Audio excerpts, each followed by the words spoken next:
Good morning বৃত্তান্ত, আপনাদের সঙ্গে আমি দেবলীনা। চোখ রাখবো আজকের মর্নিং আপডেটে। আমাদের সঙ্গে টেলিফোনে রয়েছেন আমাদের প্রতিনিধি, তার কাছ থেকে শুনে নেব আজকের আবহাওয়ার রিপোর্ট। দেখো, উত্তরবঙ্গ কৃষি বিশ্ববিদ্যালয়ের আবহাওয়া দপ্তর যে বার্তা দিয়েছে তাতে আজ উত্তরবঙ্গের সর্বত্রই কিন্তু হালকা থেকে মাঝারি বৃষ্টি হলেও তার একটা পূর্বাভাস থাকলেও সমগ্র উত্তরবঙ্গে কিন্তু বাতাসের তাপমাত্রা, গড় তাপমাত্রা কিন্তু সর্বোচ্চ তাপমাত্রা সেটা কিন্তু 36 ডিগ্রি সেন্টিগ্রেডের কাছাকাছি থাকবে, এমনটাই পূর্বাভাস আবহাওয়া দপ্তরের। অর্থাৎ আকাশ যেরকম একদিকে আংশিক মেঘলা থেকে আকাশ পরিষ্কার থাকবে, সেরকম দিনের বেলা তাপমাত্রা কিন্তু সর্বোচ্চ তাপমাত্রা 36 ডিগ্রি সেন্টিগ্রেড ছুঁয়ে ফেলতে পারে, এমনটাই পূর্বাভাস আবহাওয়া দপ্তরের। পাশাপাশি বাতাসের গতিবেগ 13 থেকে 14 কিলোমিটার প্রতি ঘন্টায় থাকবে, এমনটা পূর্বাভাস রয়েছে। সামগ্রিকভাবে কিন্তু রৌদ্র করজ্জ্বল আকাশ এবং অর্থাৎ ভোটের একেবারে আগের দিন P-1 ডেতে আজ কিন্তু উত্তরবঙ্গের সর্বত্র তাপমাত্রা কিন্তু চরমতা থাকবে। পাশাপাশি দক্ষিণবঙ্গের পশ্চিমাঞ্চলে কিন্তু তাপপ্রবাহের একটা কিন্তু পূর্বাভাস রয়েছে। সামগ্রিকভাবে দক্ষিণবঙ্গেও কিন্তু বাতাসের তাপমাত্রা 40 ডিগ্রি সেন্টিগ্রেড পার করে যেতে পারে, এমনটা পূর্বাভাস রয়েছে আবহাওয়া দপ্তরের। এরকম পরিস্থিতিতে শিশুদের ক্ষেত্রে কিন্তু বিশেষ করে শিশুদের ক্ষেত্রে তারা চিকিৎসকদের যেটা পরামর্শ রয়েছে তারা কিন্তু যাতে বাইরে না বেরোয় এবং যারা কাজকর্ম করতে যাবেন তাদেরকে কিন্তু যাতে লু প্রভাব না পড়ে সেরকম একটা প্রোটেকশন নেবার জন্য অনুরোধ করেছেন চিকিৎসকেরা। পাশাপাশি আগামীকাল যেহেতু ভোট রয়েছে, ভোট কর্মীদের প্রতিও কিন্তু চিকিৎসকেরা যে পরামর্শ দিয়েছে তাতে কিন্তু বলা হয়েছে প্রয়োজনীয় পরিমাণ মতো জল খাওয়ার পরামর্শ দিয়েছেন চিকিৎসকেরা। কেমন যাবে আজকের দিনটি, কি বলছে গ্রহ, নক্ষত্র, তিথি, শুনে নেব আমাদের প্রতিনিধির কাছ থেকে। আজ অর্থাৎ 22শে এপ্রিল, 8ই বৈশাখ, বুধবার, ষষ্ঠী তিথি। চলুন জেনে নেই আজকের রাশিফল। মেষ রাশির জাতক জাতিকার ক্ষেত্রে আশা পূর্ণ হবে আজকের দিনে। বৃষ রাশির জাতক জাতিকার ক্ষেত্রে মানসিক দুশ্চিন্তা বৃদ্ধি পেতে পারে। মিথুন রাশির জাতক জাতিকার ক্ষেত্রে রোগ ব্যাধিতে কষ্ট পেতে হবে আজ। কর্কট রাশির জাতক জাতিকার ক্ষেত্রে দৈহিক আঘাত প্রাপ্তি হতে পারে। সিংহ রাশির জাতক জাতিকার ক্ষেত্রে প্রচেষ্টায় অসফল হবার সম্ভাবনা থাকছে। কন্যা রাশির জাতক জাতিকার ক্ষেত্রে শুভ পরিবর্তন হবে। তুলা রাশির জাতক জাতিকার ক্ষেত্রে ব্যবসায় লাভবান হতে পারেন আজকের দিনে। বৃশ্চিক রাশির জাতক জাতিকার ক্ষেত্রে সুখ বৃদ্ধি হবে আজকের দিনে। ধনু রাশির জাতক জাতিকার ক্ষেত্রে একাকিত্বভাবে দিন অতিবাহিত হতে পারে আজ। মকর রাশির জাতক জাতিকার ক্ষেত্রে মন চঞ্চল হয়ে উঠবে আজকের দিনে।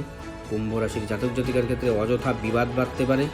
মীন রাশির জাতক জাতিকার ক্ষেত্রে শত্রু নাশ হবে, মিত্র বৃদ্ধি হতে পারে আজকের দিনে। নমস্কার।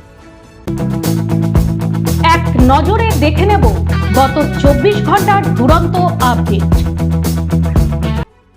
মঙ্গলবার নির্বাচনী প্রচারকে কেন্দ্র করে তৃণমূল বিজেপি উত্তেজনা ছড়ালো রায়গঞ্জের কাঞ্চনপল্লীতে। বিজেপির অন্নপূর্ণা ভান্ডার প্রকল্পের কার্ড বন্টনকে কেন্দ্র করে ভোটারদের প্রভাবিত করার অভিযোগ তোলে তৃণমূল। অন্যদিকে এই কর্মসূচিকে শুধুমাত্র প্রচারের অঙ্গ বলছে বিজেপি। রায়গঞ্জের 16 নম্বর ওয়ার্ডে এই ঘটনাকে কেন্দ্র করে উত্তেজনা ছড়ায়। বিজেপির অভিযোগ, তৃণমূলের লোকজন বাড়িতে ঢুকে বিনা অনুমতিতে মোবাইলে ভিডিও করা শুরু করে। দুপক্ষের মধ্যে কথা কাটাকাটি ও বচসার মাঝে স্থানীয় বিজেপি নেতা বুবাই সরকার, 16 নম্বর ওয়ার্ড কোঅর্ডিনেটর তথা জেলা তৃণমূলের সহ সভাপতি অরিন্দম সরকারকে খুনের হুমকি দেয় বলে অভিযোগ। বাড়িঘর পুড়িয়ে দেওয়ার হুমকি দেওয়া হয় বলেও অভিযোগ। ঘটনার জেরে তীব্র রাজনৈতিক চাঞ্চল্যের সৃষ্টি হয় শহর জুড়ে।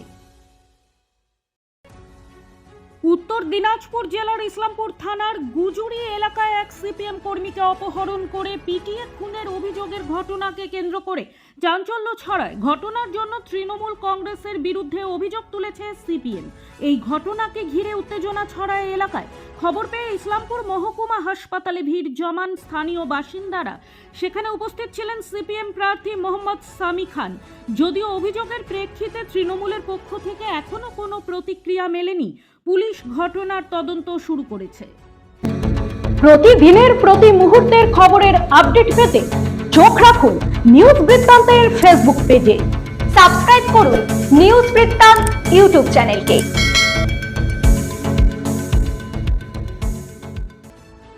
বুধ পেরিয়ে বৃহস্পতিবার অনুষ্ঠিত হতে চলেছে চলেছে 2026 বিধানসভা নির্বাচনের প্রথম দফার ভোট। এই নির্বাচনকে ঘিরে রায়গঞ্জ বিধানসভা কেন্দ্রে সাজো সাজো রব। মঙ্গলবার সকাল থেকেই রায়গঞ্জ পলিটেকনিক কলেজে তৈরি হওয়া ডিস্ট্রিবিউশন ও রিসিভিং সেন্টার ডিসিআরসিতে দেখা গেল প্রশাসনিক ব্যস্ততা। রায়গঞ্জ সাব ডিভিশনের অন্তর্গত রায়গঞ্জ, কালিয়াগঞ্জ, হেমতাবাদ, করণদিঘি এবং ইটাহার বিধানসভার জন্য ডিসিআরসি বানানো হয়েছে রায়গঞ্জ পলিটেকনিকে।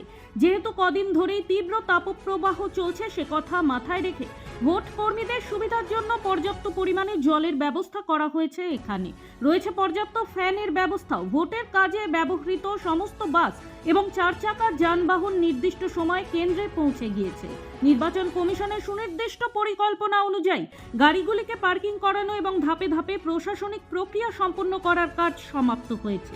বিশেষ বিষয় হলো, কমিশনের এবারের উন্নত ও সুশৃঙ্খল ব্যবস্থাপনায় গাড়ির চালকরাও বেশ সন্তোষ প্রকাশ করেছেন। তাদের মতে পুরো বিষয়টি স্বচ্ছ। এবার গাড়িগুলিতে জিপিএস ট্র্যাকিং এর ব্যবস্থা করা হয়েছে বলে প্রশাসনের পক্ষ থেকে জানানো হয়েছে। 23 এপ্রিল রাজ্যে প্রথম দফার নির্বাচন। ওই দিন মালদাতে ভোট অনুষ্ঠিত হবে। আর এবারে মালদায় নির্বাচনে এক কোম্পানির কেন্দ্রীয় মহিলা জওয়ান সহ মোট 172 কোম্পানির আধা সামরিক বাহিনী মোতায়েন থাকবে। এবারে মালদা জেলায় মোট ভোটার সংখ্যা 27,91,736। মহিলা ভোটার রয়েছে 13,49,609 জন। পুরুষ ভোটার রয়েছে 14,42,060 জন। প্রায় 2,40,000 নাম এবারের SIR এ ডিলিট হয়েছে।